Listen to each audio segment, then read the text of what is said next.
안녕하세요. 소변시원TV 윤성국 원장입니다. 이 영상을 보고 있는 여러분은 아마 방광염으로 고생하고 있는 분일 겁니다. 만성 방광염으로 매일을 견디며 살아간다는 것은 말로 다 할 수 없는 고통입니다. 지속적인 불편감과 통증은 일상의 작은 즐거움마저 빼앗아가곤 하죠. 언제 또 갑자기 통증이 찾아올지 모른다는 불안감에 많이 지치기도 했을 것입니다. 사실 이 병은 단순히 세균이 아닌 면역력과 깊은 관련이 있습니다. 면역력이 약해지면 몸이 세균을 이기지 못해서 방광염이 재발하는 경우가 허다합니다.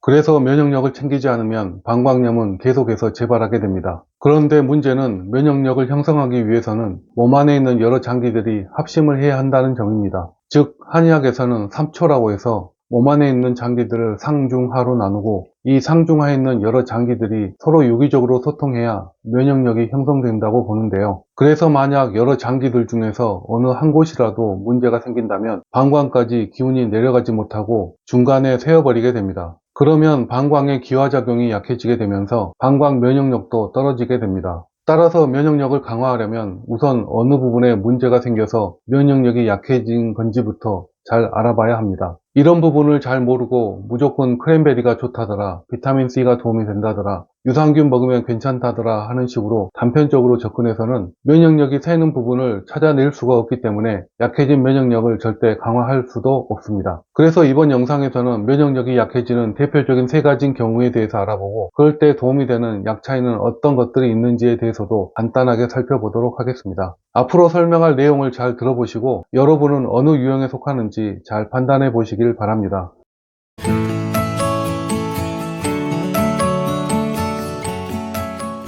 면역력이 떨어져서 방광염이 재발하는 첫 번째 경우는 3초 중 하초에 해당하는 신장 기운이 약해진 경우입니다. 신장은 방광에 에너지를 공급하는 핵심 센터입니다. 그래서 신장 기운이 떨어지면 방광으로 기혈순환이 약해지기 때문에 면역력도 약해져서 만성 방광염으로 고생하게 됩니다. 이때 신장이 약해지면 나타나는 증상으로는 허리가 뻐근하게 아파지고 골반과 무릎에 시큰거리는 통증이 생깁니다. 손발이 차고 추위도 많이 타고 기억력과 집중력이 떨어지면서 어지럽고 이명이 생기기도 합니다. 평소에 이런 증상이 있으면서 방광염이 자주 재발한다면 하초가 허약해서 면역력이 약해진 경우입니다. 따라서 이때에는 대표적으로 숙지황, 산수유, 복령, 백사 같은 약재들이 포함된 한약을 처방해서 신장 기운을 보충해주게 됩니다. 숙지황과 산수유는 간과 신장에 진액을 보충하며 복령은 신장과 방광에 쌓인 담음 찌꺼기를 제거해주고 색사는 소변을 통해서 세균을 배출하는 역할을 합니다. 그런데 혹시 일단 단방역으로 간단하게 하초를 따뜻하게 데우고 싶은 분이 있다면 저는 계피차를 추천합니다. 계피는 원래 따뜻한 성질을 가지고 있어서 혈액순환을 개선하고 아랫배를 따뜻하게 데울 수 있습니다. 또 항산화 성분이 풍부하기 때문에 방광세포가 손상되는 것을 예방할 수 있고 소화 기능을 도와서 소화불량에도 도움을 줍니다. 계피차를 만드는 법은 물 500ml에 계피가루 1티스푼을 넣고 중불에서 약 10분 정도 끓이면 됩니다. 그리고 꿀이나 레몬을 추가해서 하루에 한두 잔 정도 식후에 적당히 마시면 됩니다.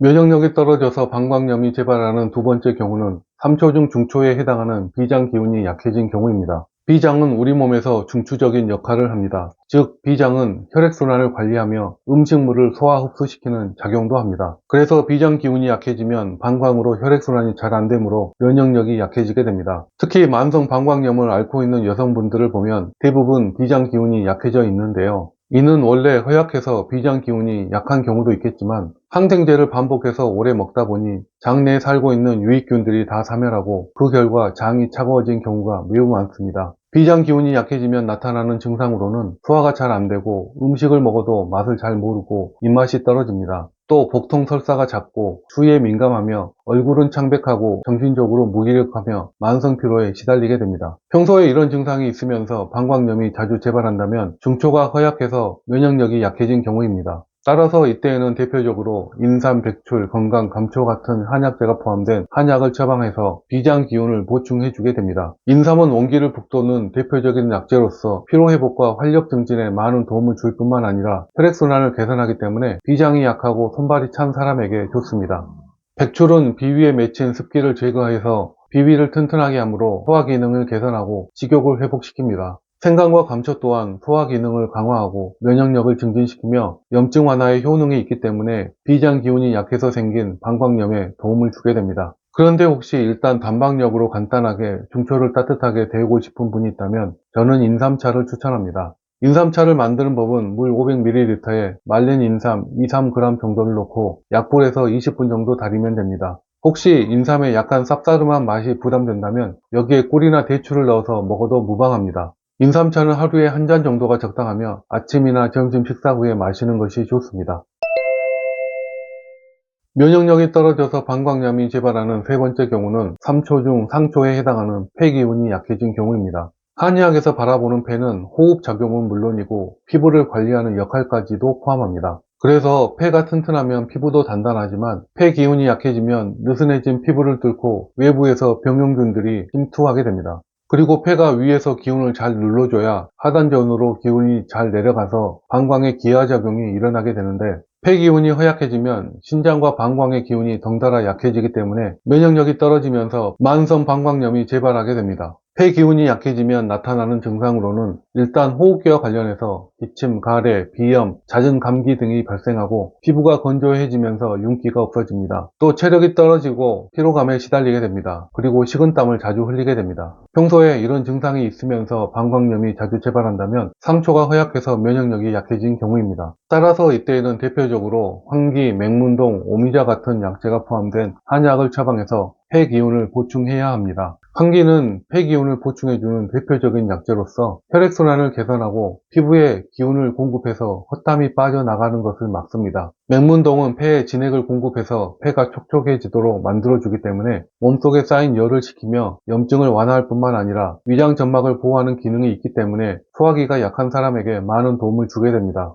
그리고 오미자 또한 폐의 진액을 보충하고 느슨해진 폐의 기운을 한 곳으로 잘 모으기 때문에 피로 해소와 집중력 향상에 많은 도움을 줍니다. 그런데 혹시 일단 단방약으로 간단하게 상초에 있는 폐 기운을 보충하고 싶은 분이 있다면 저는 환기차를 추천합니다. 환기차를 만드는 법은 물 500ml에 말린 환기를 약 10g 정도 넣고 약한 불로 약 20분 정도 달여주면 됩니다. 이때 환기의 쓴맛이 부담스럽다면 꿀이나 대추를 약간 넣어도 괜찮습니다.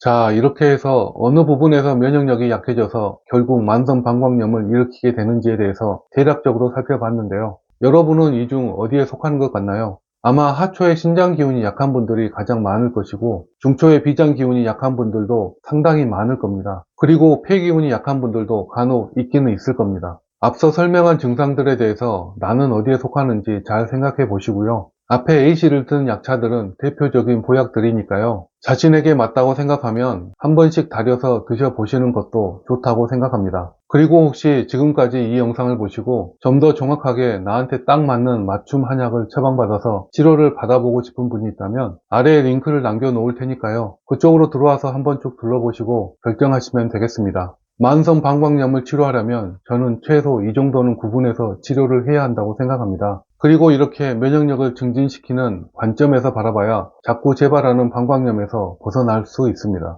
아무튼 만약 만성 방광염으로 고민이신 분이라면 항상 면역력이라는 개념에 대해서 유념하시고 실생활에서 이런 부분을 챙기도록 항상 노력하셔야 하겠습니다. 지금까지 영상 시청해 주셔서 감사하고요. 다음에 또 유익한 영상으로 찾아오겠습니다. 감사합니다.